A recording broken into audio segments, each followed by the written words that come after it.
Back at again with another YouTube video. It's your boy Uriah G. Today we're gonna react to Raw Took an Absolute Wild Turn. WWE Raw review May 5th. Let's get right into the video. It's crazy how even though Backlash is a questionable premium live event, Raw is absolutely killing it lately. WWE really made me believe that the yeeting is over. I was watching the match feeling like I both want to see Seth winning and also feeling like, nah, that's unfair to Jey Uso. Would be kinda unfortunate if the entire title reign was basically him yeeting and yeeting. Oh, and then yeeting. But when he stops yeeting, he also yeets. Raw had action, drama, unpredictability, and education. People also made me wonder, since Backlash doesn't have that much hype, why wouldn't you book Sami Zayn and CM Punk versus Seth Rollins and Braun Breaker? I get it, Roman gotta chill, learning from the best. But this match would add so much to Backlash. People, let's talk about Monday Night Raw. The show kicks off with the World Heavyweight Champion Jey Uso, and he talks about Logan Paul, but instead he got Paul Heyman. Wrong Paul Us. He wants to talk with Jey Uso, and we got this conversation about the bloodline, and Paul Heyman says, I did not How y'all feel about the new faction? Seth Rollins, Braun Breaker. turn on Roman Reigns. I did not turn on CM Punk, and explained why he, turned on them. And he was pretty reasonable, you know, that's what I always like about heel turns, when they actually make sense. And Paul Heyman did make a lot of great points, but the passion, the look, the tan, my man was like, Braun Breaker looks great. I wish if I could look the same. But Heyman says, I'm not here to talk about that. It has nothing to do with you, but what I'm about to say has everything to do with you. You don't understand the responsibility of being champion. And why I saw something on IG talking about Logan Paul hitting Jey Uso with the punch. What is that supposed to? Seth Rollins is your next challenger. He beat Roman Reigns and CM Punk. He deserves it. Now you just gotta tell me where and when. Jey stops him and says, Us, come on, Us, now, tonight, Us, what we feeling, yeet? Obviously, I was like 70% sure that, you know, we're going to get a disqualification, but also, maybe WWE changed their minds, maybe this Yeah, everyone kind of figured that Jey Uso wasn't gonna lose the title. faction is going to be so big, they're giving him the championship right away. You never know in the WWE. Even with Triple H being one of the safest bookers we know. Then Seth Rollins says, I told you so. Then he motivates Braun Breaker, I guess, explains the situation, and Braun Breaker is just smiling. You know, that's what I'm kind of hoping more out of Braun Breaker. I know he's the muscle of this faction. Is it a faction? I don't even know. I want him to talk more and be his own character. I don't think him being the muscle for Seth Rollins is enough. Give him more character, people. But I was like, okay, this is a Monday Night Raw episode worth watching. Yeah, it definitely is, because putting the world title on the line on a Monday Night Raw, that usually doesn't happen. That used to happen back years and back, but yeah, it's kind of a good it's a good Raw if you think about it. They've got Penta versus JD McDonough, a pretty decent match. Penta got an updated theme song, which sounds really good. So this kinda changed up something, because obviously Penta won the match, and now it's going to be Dominic versus Penta for the Intercontinental Championship at the Premium Live event. So instead of Logan Paul versus Jey, we're getting this match, which in theory is going to be a better match. Obviously, you know, I'm excited. I'm glad it's on the Premium Live event. Jey versus Logan did feel bigger though. You know, that's what she said. I guess it's time to make our predictions. I still think Dominic is retaining the championship, and I hope that's the case. We barely got anything with the title yet. We didn't even get Finn Balor versus Dominic. We all love Penta, he's great, but not right now. This was hilarious. Last week, Waller got his wish granted. He's getting a match on Raw tonight. It just so happens to be that it's against somebody he's kind of afraid of, so he's like, okay, I've changed my mind. I'm giving this match to Theory. Yes, I'm such a great tag team partner. Okay, awesome. Who's my opponent? Let's keep it as a surprise. For a second, I thought he's gonna go one-on-one against The Undertaker. Nah, seriously, it was Sheamus, and I'm so glad WWE introduced Sheamus as this such a threat. By the way, he just made his return. It's been a while since we saw Sheamus in the WWE. Pretty decent match right here. And you know, anyway, I'm glad Austin Theory got that match. Wasn't necessarily a barrier, but during the match, he was like, why would you do it? Well, I already knew that, you know, Sheamus was gonna win. This to me. So Sheamus wins the match, and Austin Theory is angry at Grayson Waller. Rightfully so. He's a shitty ass tag team partner. Why would you do this? And you know, I think it's finally time. It's been building for a year now. Yep, either Austin Theory turns face and just like attacks him. I don't know what they're gonna do.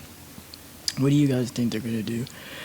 I do know they've been saying Austin Theory turning face, so Now, if not longer, it's time to split them up. It is time to split them up. One of them is going to be a babyface, possibly Austin Theory, which makes me believe he's not going to join the Seth Rollins faction. You know, I still haven't given up on Austin Theory. I still believe he's going to be one of the biggest stars in the WWE, but the way they're handling him in the WWE is really questionable. AJ Styles wants the Intercontinental Championship match. Dominic tells Finn to take care of AJ, and Finn didn't appreciate that. But oh, he was joking. So they're building this rivalry. AJ in the Intercontinental Championship title picture was great. But then we got Becky Lynch, people. She called Bayley trash. She took care of the trash. You should be thankful, everybody. But Lyra Valkyria responds. She accuses Lynch of recycling her old persona, and she didn't need Lynch to be successful. While you were on vacation, all of us were thriving. You're a has-been, and we got a fight, and this time around Valkyria stands tall. It's pretty decent rivalry, and again, even more than last week, Lyra Valkyria looks more serious. Like, she was this rookie, right? And she grew up. there's gotta at least be one title change at Backlash for something. What do you guys think? Got to experience the reality of professional wrestling, people. You can't trust nobody. Can't trust nobody. Or you're showing each other your Elden Ring accounts. Look what I have accomplished in Elden Ring, boy. Next night, you know, he's RKOing your ass. Never trust professional wrestlers. And I guess what also got confirmed is that, yes, Bayley is a big part of this rivalry, and you'll see her back. We got Io Sky versus Roxanne Perez, which is a match everybody was so excited about. And I think it was really, really good, but unfortunately, in my opinion, a bit too short. And we got the interference. I'll give you this, though. In my previous video, I said SmackDown, the amount of matches doesn't matter if it's boring. Raw has it nailed. Great promos, great segments, great matches in the middle. It has that variety, and that's what I enjoy. It has matches for the marks, it has matches for the casuals, it has matches that matter. We got a world championship match.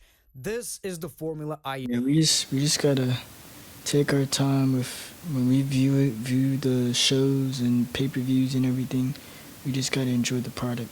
enjoy, and Raw's been killing it since it's moved to Netflix. You know, maybe they're trying more, I don't know, but it seems like WWE don't give a shit about SmackDown. Okay, we got the first Rusev match, and it was against Otis. He's still with the Redeemer gimmick. Hopefully it works out in the...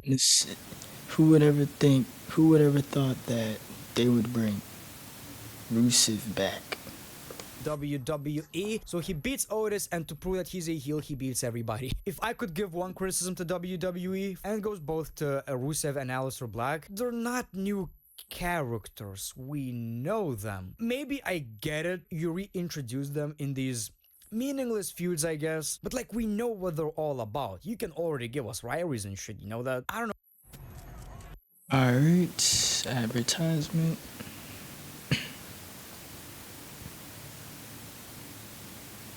We can look at it, but we're not gonna sit there and listen to it, cause it's unskippable. This one's skippable.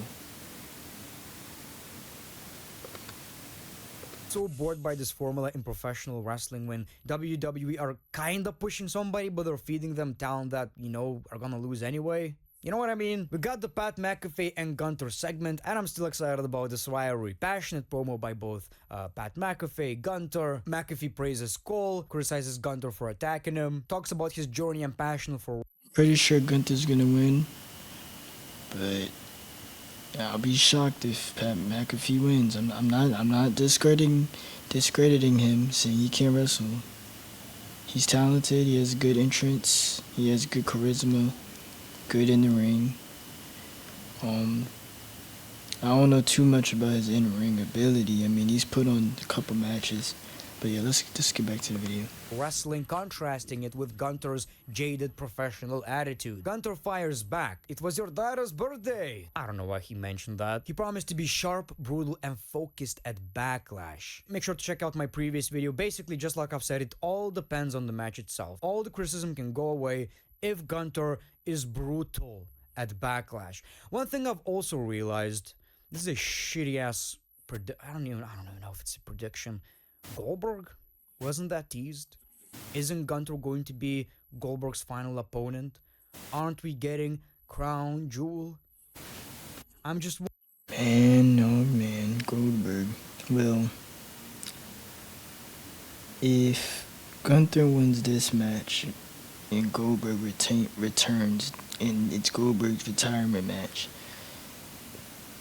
I'm pretty sure Goldberg would win, but you never know. They could swerve us and have Gunther retire Goldberg, since he said that I guess Goldberg, that's his last match. Wondering. I'm just asking questions. I do kind of feel like Gunter is the perfect opponent for Goldberg, and if Gunter wins, of course. Finally, we got the main event, the World Heavyweight Championship match. I don't know how to put this, but I was kind of stressed out during this match. Like, actually excited. I felt this unpredictability and not even knowing how to feel. If Seth Rollins wins, that's kind of awesome. I mean, I'm excited about his storylines, but on the other hand, if Jey Uso loses, it's like, well, what was it for then? He only heated. He didn't do anything. He did shit as a champion. We've been building this, and WWE gave up just like that without actually doing anything, so I felt kinda conflicted, but I guess for the most part I did want Jey Uso to retain that championship, and I kinda knew, I guess, it's gonna happen. Like, there's no way. So during the match, Sami Zayn tried to take care of Braun Breaker, but then we got CM Punk and the match ends, which is probably the most obvious scenario. The show ends with this brawl and CM Punk standing with Sami Zayn, which is pretty awesome. I like this partnership. I think they're going to have a lot of chemistry, and just like I've said, this should be a Backlash match. It really should be. In the perfect world, this is what I would like to see. Obviously, it would be Roman Reigns instead of Sami Zayn because it makes more sense, but whatever. Sami Zayn and CM Punk versus Seth Rollins versus Braun Breaker. Backlash. A backlash, people. Seth Rollins and Braun Breaker win because a new member joins, and maybe we can get Sami Zayn turning on Jey Uso, because that's what they kind of teased on that Raw, but I don't know. costs Punk and Sami the match. It's 3-on-2 now. What are we gonna do? What are we gonna do, people? We're gonna call Roman Reigns. Now it's even. It's very simple booking, but it makes sense, people. It makes sense. But I think it's pretty clear by now we're not getting them at Backlash, which is really, really unfortunate. How can you not have the biggest rivalry in the WWE right now? Not to be on your premium live event. That's kind of crazy. But in general, really enjoyed this episode of Raw. Wasn't expecting much. Really wasn't expecting much after we just saw one of the most boring SmackDown episodes of the year. But let me know your thoughts in the comments below. Alright, that was Raw. Took an absolute wild turn. WWE Raw review May 5th. You guys, tell me what you guys want to see next in the comments down below. Subscribe, like, comment, tell me what you guys want to see next. I just said that. And yeah, I got more videos coming. Stay tuned. And yeah, Uriah out.